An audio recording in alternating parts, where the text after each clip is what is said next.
Folks, this is a tough hotline to do tonight. And everybody is going to say this. The Patriots Dynasty season is over. Is it really over? I'm just so fucking confused. And I'm saying that as a fan tonight because we don't know about the future of this franchise. We really don't. We don't know about the future of Tom Brady. Is Tom Brady going to come back to New England for one more season? Is Tom Brady going to retire? Is Tom Brady going to sign with another team? And if that happens, I'm sure people will be burning Tom Brady jerseys. But what did we see tonight? We saw the New England Patriots as a human team tonight. And Tom Brady, 43 years old, he's going to be next year. There's no telling if the dynasty built in Foxborough will ever be the same. Yes, this was a defeat tonight. I know it's not the end of the fucking world. Unless fucking Iran fucking bombs us tomorrow or in the next week or in the next few months. We start World War III and everything is just fucking over. What did we see in this game tonight? The inability to move the ball offensively, that was a black eye on Tom Brady all season. Tom Brady was beaten. Tom Brady was embarrassed. And he looked like he rarely, if ever seen, during his lustrous career. If Brady were any other quarterback, this would be a sign that, you know what, this is the end. And take it as a sign of things to come. Brady is not most quarterbacks. This is a guy that is a GOAT to us in New England. He is not the same player that he was 10 years ago, 5 years ago, when New England was starting to win those Super Bowls again.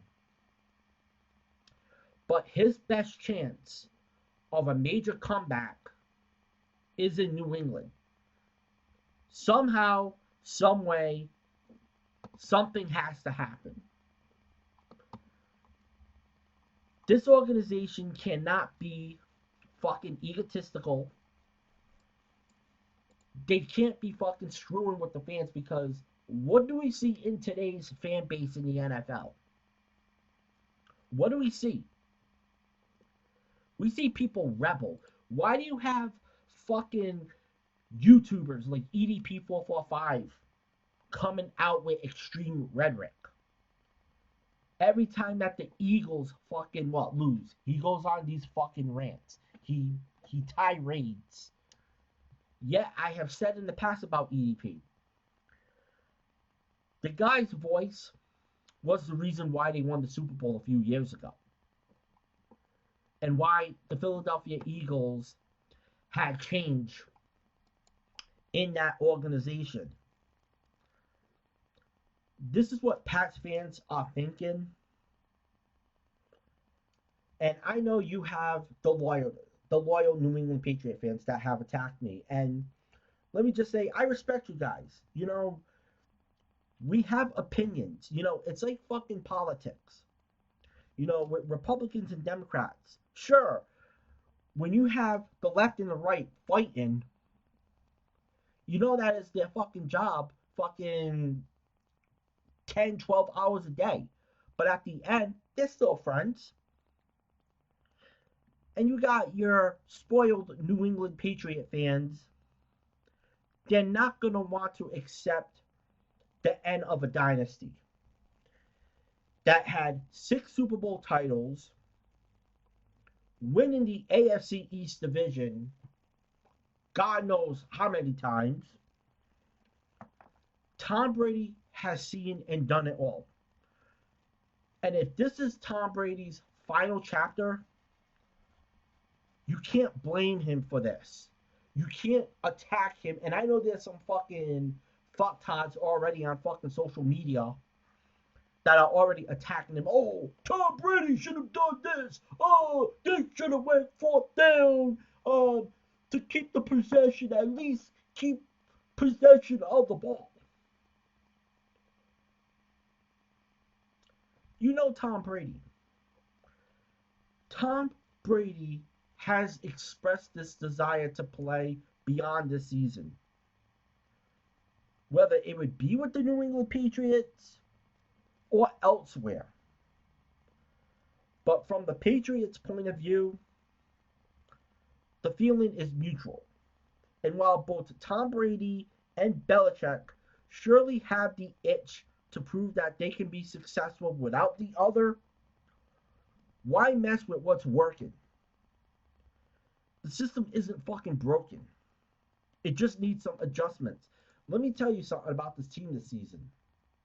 Sure, this team, when this season fucking started, I know I was going up there saying, oh, the Patriots are going to be undefeated once we got Antonio Brown. But let me tell you this.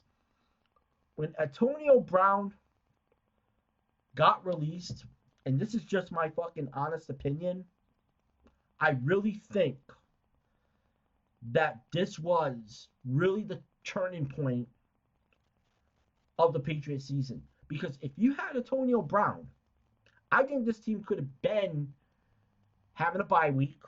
They could have been beating the Kansas City Chiefs. Who knows? Maybe beat the freaking Baltimore Ravens.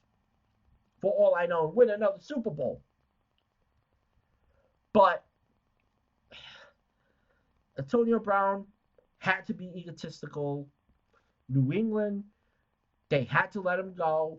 Thanks a lot to that fucking goddamn fucking murderer, Aaron Hernandez, because once Aaron Hernandez changed, once he fucking did that murder, he changed the culture of the New England Patriots. And then all of a sudden, Josh Gordon, you knew that this organization knew that something was up with Josh Gordon and why they released him.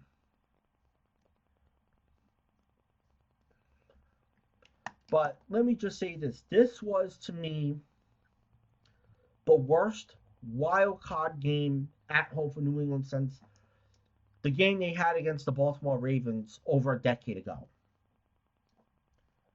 I'm not sold that this is over as much as the NFL fan base wants it to be. But we have an off season with so many freaking questions and so many answers. Is Tom Brady going to come back? We'll wait and see what happens. This is the second hotline of the new year here on my hotline here for, well, it is Saturday, January 4th, 2020. I was about to say 2019, but, you know, I gotta be in that 2020 vibe, so to say. Got another topic to talk about today about the Dallas Cowboys, about the latest on the head coaching things, and I'm going to get into some Yankees baseball. Now that Yankees baseball is going to be a part of my hotlines now in the upcoming months, not to mention, you know, Boston Celtics and the Boston Bruins. I'm going to start putting some content about those teams, maybe some wrestling. So definitely check out this YouTube channel here. Of course, by the way, Um, I do have the Wrestling Observer Radio's review of the Wrestle Kingdom 14 Night 1. I know this is probably going to be a quick hotline tonight because I'm going to try to get some sleep and then watch Night 2 of Wrestle Kingdom 14. So I will have another review of that show sometime tomorrow, and hopefully um, you guys liked the first night of Wrestle Kingdom 14 if you did watch it. So continuing with this mess here with the Dallas Cowboys, and there are people that are still telling me that the Dallas Cowboys have not fired Jason Garrett yet, and they've had an interesting strategy of moving on here. And coaches today, there have been some reports that coaches are interviewing for the job. So there is an indication to me that changes are coming. So I'm going to look at three candidates over here that make the worst coaches for the Dallas Cowboys right now. So I'm going to start it off first with Marvin Lewis. There is a rumor going around that Marvin Lewis had an interview with the Dallas Cowboys. Now, Marvin Lewis spent 16 seasons with the Cincinnati Bengals, got his team to the postseason 7 times, but guess what? Marvin Lewis could not find any success in the playoffs. In fact, the Cincinnati Bengals lost in the wild card round 5 straight years, from 2011 to 2015. And Marvin Lewis's teams were often undisciplined and prone to major mistakes. I swear to God, if they freaking hire this dude, man, as a head coach, I will literally go off. Now, people have been telling me this. He should be favored for the defensive coordinator position. Maybe that's where he's headed. Honestly, this dude was actually a good defensive coordinator in Baltimore, believe it or not. A lot of those teams that he did coach over there in Baltimore, they were disciplined. They were friggin' beast. So I can see him as a defensive coordinator for the Dallas Cowboys, not as a head coach. Urban Meyer, that's my second choice. Wait a minute. Wait a minute. First of all, didn't you say that Urban Meyer, you wanted him as the head coach of the Dallas Cowboys a few weeks ago? I never fucking said that. I had said that Urban Meyer was going to be the head coach of Notre Dame. I wanted him to be the head coach of Notre Dame. And I know if he wanted to coach again, he was going to take a big job. Yes, the NFL fits that description. But I just don't see Urban Meyer as a Cowboys head coach. He's never coached in the NFL. I really think his philosophy is going to fall flat if the team does indeed struggle. And he's also going to have to accept that Jerry Jones makes all of the roster decisions. It's going to be a tough transition for him. And last but not least, Jason Garrett. Jason Garrett, there are people out there saying that he is a dark horse candidate. This is a disaster waiting to happen. And it's all because Jerry Jones There are rumors that he wants to hire Jason Garrett. Not Jason Garrett. Jason Witten. I'm sorry. I know the fucking Patriots losing is getting to me. But Jerry Jones, in this guy's friggin' mind, he's going to see this as hiring someone who knows about this organization, someone that can connect with the players. Yet, based on how the last decade has gone for that organization, the team needs someone from the outside to turn things around. That's the way I see it with the Dallas Cowboys. Is Mike McCarthy the man to do it? Who knows? Is Matt Rule the guy that can do it? Who knows? Lincoln Riley? People are saying Josh McDaniels. I don't fucking buy Josh McDaniels as a fucking head coach for the Dallas Cowboys for one bit. Do I think it's going to happen? No. But if I were to give you my 3 candidates right now, it's either going to be Mike McCarthy, Matt Rule, and I'll even say it, Lincoln Riley. I'm still going with Lincoln Riley as a head coach for the Dallas Cowboys. All right, so getting back to some Yankees baseball talk here. I know the last hotline that I did, I talked about Domingo Germán, him being suspended, but this news is actually better, and it is a positive one. So when you look at this offseason, this has been a dream for me. The first big prize that I wanted, and man, I felt like a kid on Christmas when they announced it. Like, you want that big Christmas present, Think of the Christmas Story. Ralphie, what was his big Christmas present that he wanted? The BB gun.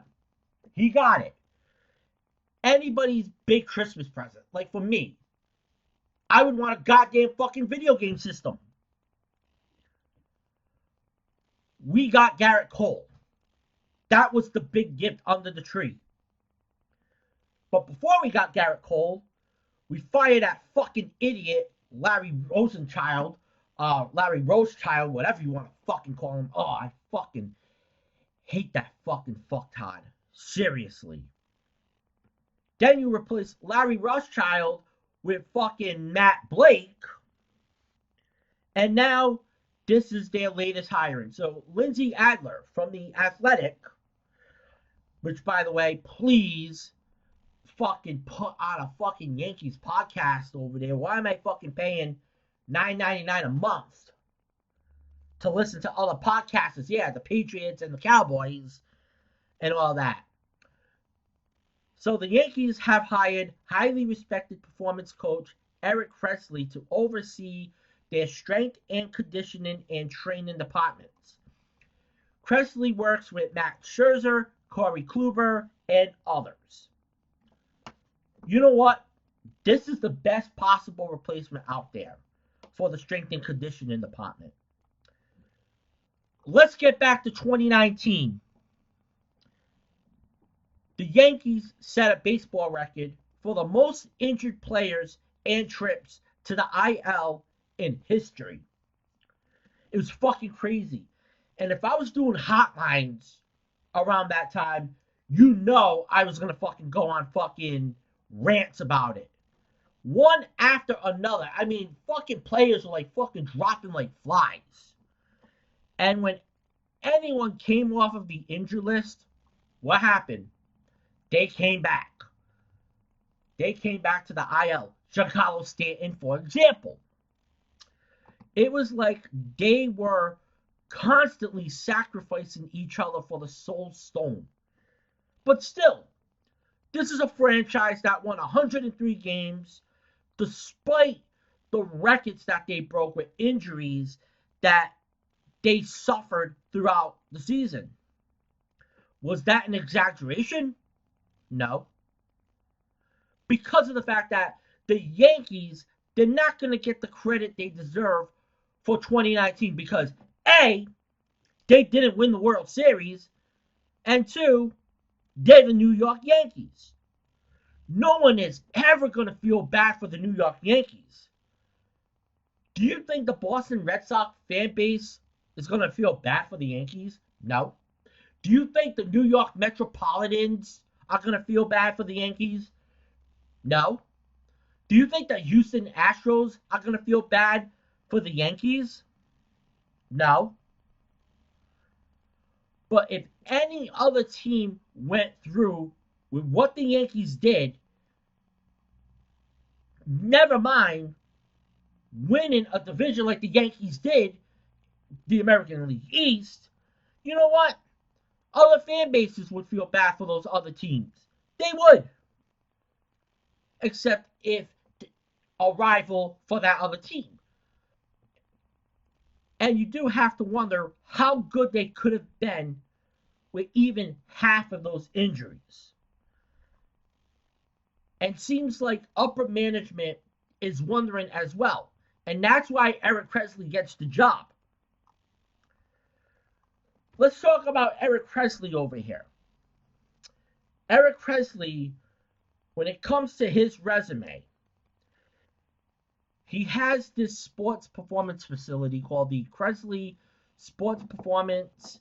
It's a new age training facility that uses cutting edge methods to get the most out of its athletes physically. They're based in Massachusetts, and actually, since I do live in Rhode Island, let me see where they are in Massachusetts. Because I believe they're from Boston. Yes, I just Googled it right now. No, actually, they're in Hudson, Massachusetts. So, Hudson, let me see how far that is from Boston. And I do apologize if I am. It's in Middlesex County. So Middlesex County, if I, it's actually west of Boston. Well, Boston's actually, Boston, it's west. I'm not good with my geography, but when you're thinking of Middlesex County, from Hudson to Boston, let me look that up right now. It's actually a 46-minute drive. You go through 495. You go through I-90 East. So yes, there is a training facility in Hudson, Massachusetts, like I mentioned. And baseball players from all over have trained at Presley, including Max Scherzer. What did Max Scherzer recently do? He recently won a World Series. Hello. Corey Kluber won a Cy Young. And current Yankees pitcher Mike King has trained there as well and has raved about his experience. Eric Presley, the founder, he focuses on biomechanics, and what he uses with these biomechanics, it enhances each player's performance. So it was clear that after 2019, that the team, they needed to shake up their strength and conditioning program. So what was the first thing they did? They hired Matt Blake. Now, Matt Blake, mind you, actually trained pitchers at Presley. And now they've hired the man with his name on the building. This is a great hire. I mean, to me, People are going to say Garrett Cole was the biggest thing that happened in the Yankees offseason. And I tend to agree with that. But when it comes to something within this organization, this is bigger than signing Garrett Cole. I mean, just imagine if this roster has a healthy season. This team could win more than 103 games this season. I think this team could be, what, winning 109 games? Maybe 100, I'm not going to say 114, but 108 games as the highest, maybe 105 as the lowest. Because now that you have Garrett Cole, now that you have Matt Blake, now that you have Eric Presley, what is the next thing that the Yankees have to do? I would say fucking extend DJ LeMahieu. Give him a fucking contract for life. Get a reliever. Somebody that can fucking step up. Now, I know they're talking about Hader coming to the Yankees. I don't think it's going to happen. It wouldn't surprise me if it did, but it's a wait and see. And if you can get a Hader, you're looking at the best offseason for this organization. I'm done here. Subscribe to the channel. Thanks so much for listening to the hotline. I am out. Deuces and love.